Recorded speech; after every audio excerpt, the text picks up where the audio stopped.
Good evening, everyone. Welcome to the Rangers Reviews post-match briefing with me, Joshua Barry, not at Ibrox, Jonny McFarlane now, and what will be a quiet Ibrox, but a happy Ibrox after that one today, Jonny. Rangers' best domestic performance of the season by far for me today. Give us your reaction to the game, the press conference, and why do you think it was so much better today? Well, I thought the game was a massive improvement, even in the first half, going in 2-1 up and scoring that goal probably in the last knockings of that 45-minute spell. I thought Rangers were vastly improved. For me, the key was the switch of James Sands and John Lundstrom. James Sands given the platform on which to build, doing the dirty stuff, doing the basics, and allowing John Lundstrom to do what I think he's done at a lot of his previous clubs, which is show his energy, show his enthusiasm, roam about, and get on the end of things. Because John Lundstrom is a goal threat. He's got a great ping on him. And you saw that with the goal there. Brilliant finish. A second one in 2 games. So that, for me, gave Rangers something of a platform to build in. And it was a much improved performance, but using the same style of play that they showed against Livingston. It was the same setup. Everything about it was just different intensity, different personnel and spots. So there wasn't, I don't think, big changes. And Gio Van Bronckhorst kind of said that this is the way that we want to play. This is the way that I aim for the team to play. And John Lundstrom echoed that, saying, the boss wants us to play like this every week. This is not new. So it's about us going onto the pitch and doing it. And listen, it was intense, Josh, from the get-go. And there was just an energy and an electricity around their play that has been lacking recently. And it's 34 chances created in that period. Now, nobody will talk about it, but Ridvan Yilmaz going off was a big sign of adversity, and he started the game really, really well. Unfortunately, it looked like he's taken a hamstring injury, and that's probably about 4 or 5 weeks at best to get him back. But he opened up the play, he drove forward with the ball. It was only 6 minutes, but it looked very impressive. To Borna Barisic's credit, he came on, and I thought he was excellent in the game. Delivered, obviously, the cross for the third goal. But that was a sign that Rangers, just nothing was going right, isn't it? Yeah, you bring Ridvan in as a big money signing, he starts to look good, and then straight away he's injured. And then another blow when Ben Davies goes off at half-time. Now, the press conference, which is on the YouTube channel, you can see it. Giovanni Van Bronckhorst explains in that the problem with Ben Davies was picked up early in the game, but he felt like he could continue. But they just felt with the way the game was going that it was wise to take him off and not further exacerbate any problems that he might have. So I don't think that's going to be a problem. Giovanni Van Bronckhorst didn't go into much detail on it. In terms of the injury itself, we'll see how that pans out. But certainly, I thought that in previous games and previous scenarios, Rangers could have struggled having had 2 blows like that. But that did not stem the flow in any way. And I thought, if anything, in the second half, Rangers were even better. I thought Fashion Sakala, frustrates the life out of me. Malik Tillman, another one who frustrates the life out of me. But both of them, in different ways, have quality. Malik Tillman has just got that sort of almost imperial just class. He's just quality running through him. He's a football player. And I just wish that he would match the quality that he clearly has with his work rate. But John Lundstrom, after the game, the press conference, I asked him directly about how important Malik Tillman would be against these sides that sit in a low block. And although Aberdeen didn't do that, to be fair, today, but I'm talking more generally, because he does have the quality to break teams down. And he said, look, he basically made a plea. People need to give this boy a break. He's a young lad. He needs more time. He's got incredible talent. He went as far as to say he's one of the best talents he's ever seen, John Lundstrom. So he really, really did back him. And he said he described him as phenomenal. And I think you saw flashes of that today going forward. Now, as I say about Fashion Sakala as well, he's another player that there'll be times when the Ibrox crowd will groan because he'll try and take a man on and he'll fail. But he's so consistent, he's so direct, and he's so unrelenting. He'll go past his man quite a lot, and he'll create things. His final balls, I think, improved, Josh. I thought his final ball today was pretty good. There's a lot of chances created by Fashion Sakala getting into dangerous positions and whipping good balls across. And you saw against Liverpool, this cutback. Of course, it was Scotty Arfield got on the end of it, and it was blocked. which would have put Rangers 2-1 up just before half-time at Ibrox in that game, and maybe would have been completely different. Fashion Sakala, I think, is getting to the stage where you have to say, now, this is a guy that needs a wee bit of a sustained run in the team, and I say that as someone, as I've already said, who finds him hit and miss at times, but in terms of output, I think he's different gravy from some of the other players that Rangers have in forward areas. So I think those two excellent in the second half, especially. A word for Antonio Cholak, didn't do an awful lot in the game, but when he had an opportunity, tucks it away. That's what he does. He was neat and tidier than that. And then Alfredo Morelos came on and actually put the ball in the net twice, but the second one was the only one that was allowed. I think the first one was correctly chalked off after a VAR call. But he got his goal in the end, and obviously his name started ringing around Ibrox. And it was just, a much nicer, more positive atmosphere. And this is the sort of thing I think Rangers fans have been calling for, as a performance that shows you what Geo Ball looks like. This is what it can be, and a sense that you're getting back to that. And finally today, that's been delivered. So you've got hope now that Celtic go to Livingston, a ground they have a really, really poor history of results on, and they come a cropper, and then all of a sudden you're going into that Ajax game and everything is a lot rosier in the garden. But regardless, Josh, this is a very, very good performance. It's an example of what can be achieved with this group of players when they hit the ground running, and very, very dominant. Yeah, loads to get into there, Johnny, which obviously we'll do on Monday as well. And as you say, it's fun. People want to be entertained going to the football, and today they got that. The manager was asked post-match about that intensity. I thought this was one of many kind of interesting bits of information from the press conference. He said, of course, it's not always possible to start like this against a really good opponent. Sometimes we've seen that in the Champions League. Today, you could see we were dominating. We were aggressive. We won our duels. We kept going forward with every pass we could to keep them under pressure. When asked about why today was so different to last week, Johnny, he said, I put more of a focus on our start, told the players to start well and really aggressively in the first 15 minutes. Every time we start on the front foot, it's not only for the beginning, you feel the benefit, you take it with you for the whole game. That's certainly Rangers' fastest domestic start of the season, Johnny. Another interesting element to it, though, as you say, in a way, it wasn't that different to what Van Bronckhorst has tried to do. There was subtle tweaks to accommodate what the opposition were doing. The manager spoke about Antonio Cholak playing slightly deeper, for example, to pull players out of position. There was width from the wingers. All the things that we've maybe seen, but the crucial element of all these tactical tweaks and the style of play was matched with a real intensity, desire to go forwards. And that makes all the difference, because without that, any style of play is going to look a little bit languid, isn't it? Yeah, absolutely. And I think of the many little things that you would have picked up watching the game, I don't think even people who aren't tactical gurus like you, Josh, will have noted that it marked the return of the left full-back cross, right full-back finish, which we've not seen in quite a long time. And I thought Tavernier was edging back towards the kind of form that we've come to expect from him over a 7-year spell, which has been consistently brilliant.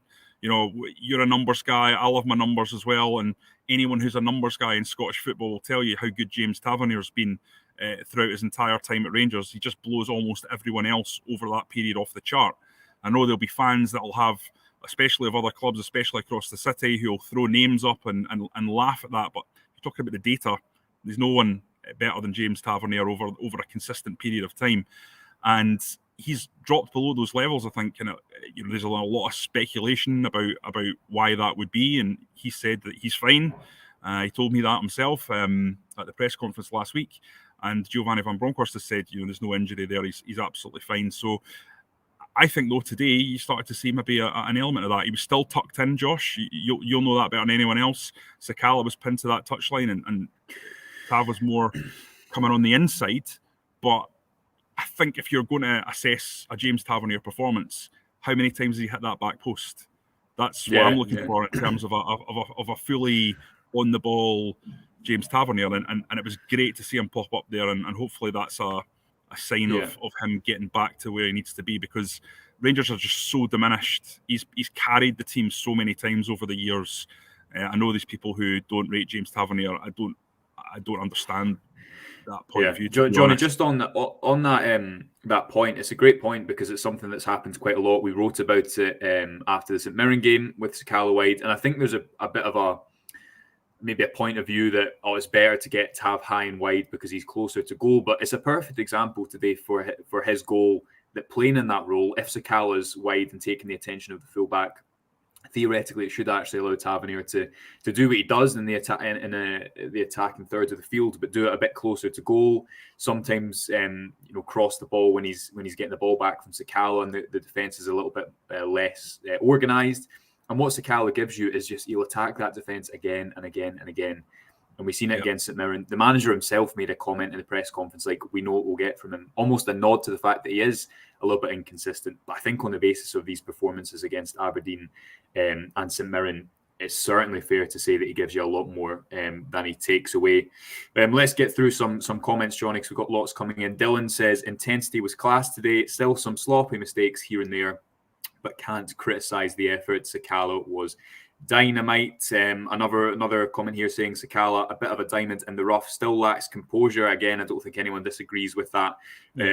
But you'd imagine more time in the team will only help him get better. Graham says, let's just hope that we can build on this. I think that's absolutely crucial. Rangers obviously had a couple of 4-0 wins recently against Hearts and St Mirren and weren't able to do that. But the key thing today was not only the goals, but it was the overall performance. Maybe some of those 4-0 wins in the past have been slightly complemented by a couple of low-value Antonio Cholak finishes, but there was nothing fortuitous about the result today, Johnny. I think the expected goals was 4.3.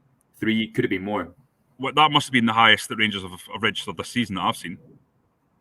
Yeah, I think it's the second highest since the start of last season. It's certain Rangers have averaged about one, off the top of my head, just over 2 or just under 2. Yeah. Expected goals at home this season. So in terms of the actual attacking chance creation value they were racking up, it was double that. And the big thing for me is they didn't allow the opposition to ease into the game. Yes, they went behind. And when they went behind, you sort of had that, are they just going to resort to last week? Is the tempo going to slow? But it sounded like, from not being at the game, from watching it, Johnny, you were there, it sounded like the crowd stuck with the team, but the team continued to give the crowd something to stick with, which is the important thing. And as you say, an entertaining, exciting performance after not that many this season. Yeah, the crowd was unbelievable today, Josh. Stayed with the team. There was obviously a few grumbles after Aberdeen scored. I feel like, here we go again. But the performance was always pretty good. So I don't think it really got to the players. And they got the goal back quick enough. And once that equaliser went in, it was as loud as it can be in here with that second goal. It was absolutely electric. And then second half, great atmosphere all the way through, as you would expect from a performance like this. Listen, I want to just have a word about a single player that I want to single out, Joshua, because I don't think many will. And I think it's important, which is Leon King. Yeah. I know that he was turned inside out by Duke for the first goal. And if the result hadn't gone Rangers' way, he would be getting slaughtered. But he's 18-year-old. He's going to make mistakes. That's what happens when you have young players coming in. But it's not the mistakes you make, it's how you respond to mistakes in life and in football.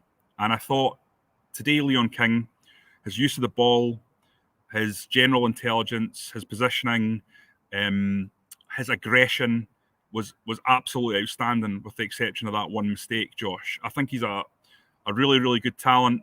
I'm really going to get behind this kid because I think it's all there for him.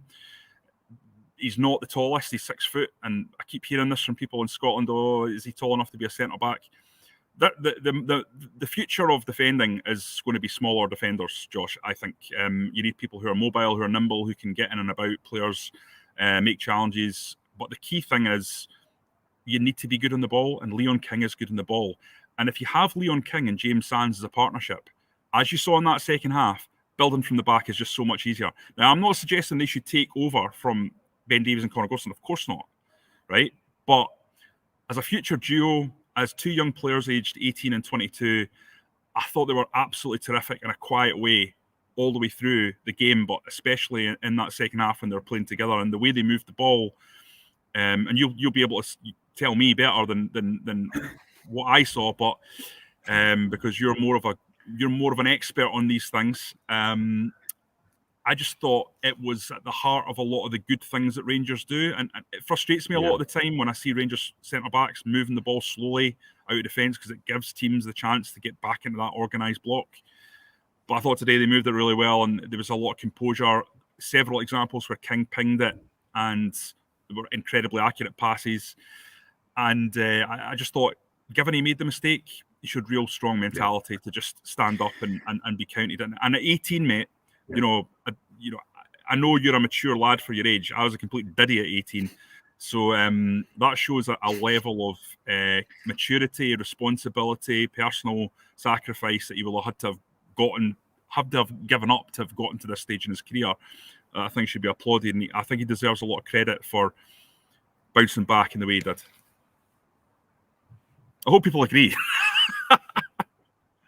Yeah, no, definitely. I mean, I know you also raised the name of James Sands on Twitter, and I think it's a great point, because if you look at Aberdeen's approach today, and the manager also spoke about this post-match, going man for man at points. If you can beat that first line of pressure and pass the ball into midfield, obviously they're two forwards. They're there for obviously to keep them high up in the transition if they can attack, but also to try and block those passes into midfield to frustrate and funnel the ball where they want to. But if you can break that and you get the ball into midfield, Rangers suddenly have a lot of space to play into. And I thought Sands helped with that in the first and the second half. That might be a slightly different conversation when Rangers do just a game like last week against Livingston. I don't think the distribution of a centre-back through the midfield is quite as important in the same way. It is maybe in different ways to try and create. But absolutely, I thought both of them did really well and made a good impact. And Lundstrom higher up the pitch, we spoke about it pre-match. He's been given that role very sparingly. There was one game, I think, against Kilmarnock or St Johnstone, one of the two, where he played slightly higher up. Do you think going forward he'll stay there? Because Rangers don't look at that midfield balance, whether it's Stephen Davis or Scott Arfield or whoever plays as a third midfielder. There's no one there at the moment that you think they have to play there. And maybe that Sands, Lundstrom and Tillman midfield three gives you the balance, gives Tillman a little bit more defensive support. And as you say with Lundstrom, he has so much of an engine on him that maybe sometimes you don't see in these home games if he is just required to take the ball off the centre-backs and play forward. 100%. I asked him after the game, look, John, what do you prefer? Do you prefer being a 6 or an 8? And he said, look, I don't care. I'll play centre-back. I like playing centre-back.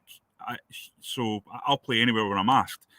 But for me, if you look at his game, I think he can play these positions. And look, he was outstanding at centre-back, stroke central midfield, that weird hybrid position that he had last season in Europe. And I think he's really good in all these positions. But I don't think he's naturally a tactically restrained player. For me, he looks like his natural instinct is to go snap into tackles and get around the pitch. He's a terrier. And I think when you unleash him, you've got a guy there who will score 10 goals from midfield. I really do believe that. And I think Rangers need to start saying Stephen Davis is a number 6, James Sands is a number 6, but John Lundstrom, we're considering him a number 8 now. He can play in there if we need him. But I think what we've seen today, what I've seen over his time at the club, I just think that's where he'll cause problems. He'll score goals. He'll cause damage to teams. So yeah, that's for me the key thing with John Lundstrom. Now, listen, you've had this before at Ibrox when all the lights go out around you, which is probably a signal that it's time to call time on this video. Yeah, absolutely. Well, just finally, Johnny, quickly, a comment here from William Matheson who says, "Oh, there we go. Yeah, that's definitely Subway time." Hi guys, do you think a corner has been turned regarding Alfredo's confidence and performance? Nice for him to get the goal to cap it off. Rangers need players firing, especially with all their injuries at the moment. With the next month, they need to keep the pace in the league. And this is only one game after all. It needs to be replicated. Do you think, Johnny, will look back on this game, hopefully, and say that was maybe a moment that Alfredo Morelos this season took a little bit of a turn for the better, along with the rest of the teams? Honestly, no. Honestly, no. I think Alfredo Morelos needs a run of 10 or 15 games. And I think that ship's probably sailed with Antonio Cholak. So I don't see how he is able to run up the I'm definitely going to have to go, Josh. Wow. I don't You're going to see how get locked in there, right? Okay, Yeah, I'm gonna I've get got your locked in. answer. We'll do the outro, and we'll be back on Monday, folks. You can subscribe to the website, subscribe to our YouTube to support our work for just £1. Until then, we'll speak to you on Monday morning. Hopefully, Johnny's got out of Ibrox by then. Until then, enjoy your weekend and bye-bye.